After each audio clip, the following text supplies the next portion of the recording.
Hey everyone, thank you so much for clicking on this video. The fact that you are willing to sacrifice a few minutes out of your day to consume my content really does mean the world to me. I really do appreciate it. And today we're going to be talking about love and gelato, which are two things that I love, which is something I can't say about this movie. This movie was the first movie I've actually watched in a long time where by the end of it, I just sat there and I literally, audibly, I was like, wow. Not because this was a good movie, but because I was in disbelief that I sat through this entire movie. I put myself through that, which is something I've got to do a lot. I mean, I'm reviewing movies. Sometimes you've got to sit through a movie you don't like. And this movie, for the most part, was just painfully predictable. The last time I actually felt this way about a movie was actually The Kissing Booth 3, which is actually not surprising considering that the same studio that gave us the Kissing Booth movies and To All the Boys I Loved, I think it's called. It's by the same studio that made all of those movies. So if you didn't enjoy those movies, chances are you're not going to enjoy this one. If you're a lover of, well-written romantic comedies, then also there's a large element of the movie you're going to miss in this, because I don't necessarily believe this is necessarily a well-written one. I can tell that the author of the book, now this is apparently based off of a best-selling novel. I review movies, I don't necessarily review books, I can't really say much on that front, but you can tell the author was trying to put some twists into the story, some twists we weren't necessarily expecting. And I'll say that's exactly why I said for the most part, it's predictable, because there are some twists in this movie that I felt were put in there simply because the audience would expect something. And I'll say there were two things I was definitely expecting to happen, and the movie sets them up to happen, and then at the last second they're like, no, this doesn't happen. But actually the movie undermines itself, because at the end of it certain things happen that actually say, no, we won't go in that direction, but actually we are. So even though this movie does try to throw some twists your way, it tries to be unpredictable, by the end of the movie it's done exactly that and been predictable. I just want to say off the bat, we don't have electricity right now, so if the set seems a little bit dull and bland, I do apologize about that. But then again, that's something that this movie does very well. It's not dull and bland. It is a visually appealing film. It's very beautiful. The set is amazing. The film takes place in Italy, and it's very beautiful. And I have to say that is by far the strength of this film. The film actually follows our lead protagonist.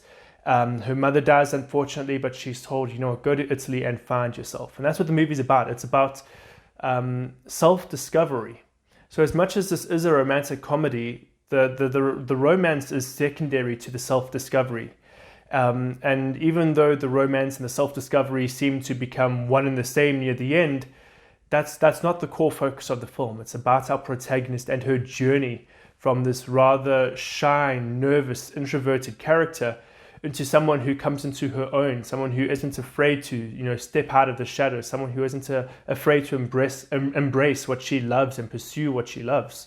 This film, if there's one thing I really don't enjoy, it's when, movies take the up-and-coming song or whatever's trending on TikTok and use that to try to progress their story.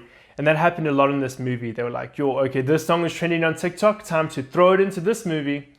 And maybe it's just because I have a incessant need to dislike anything that comes off of TikTok, because I believe TikTok has really ruined the entire online community and online scene. If you're a fan of TikTok, we can have discussions about that in the comments. But yeah, it's unfortunate that this movie felt the need to really embrace that side of things, just as many artists are nowadays.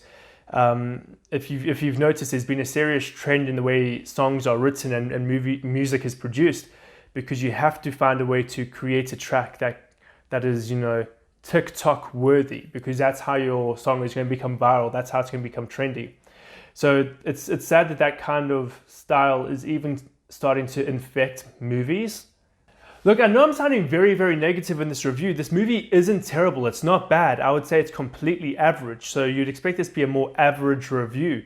But I'm sounding very negative in it. And I think it's because the redeeming qualities themselves, what's supposed to redeem this movie, what's supposed to actually make it average, is just so painfully paint by numbers. The standout of this film was the location, and it is beautiful.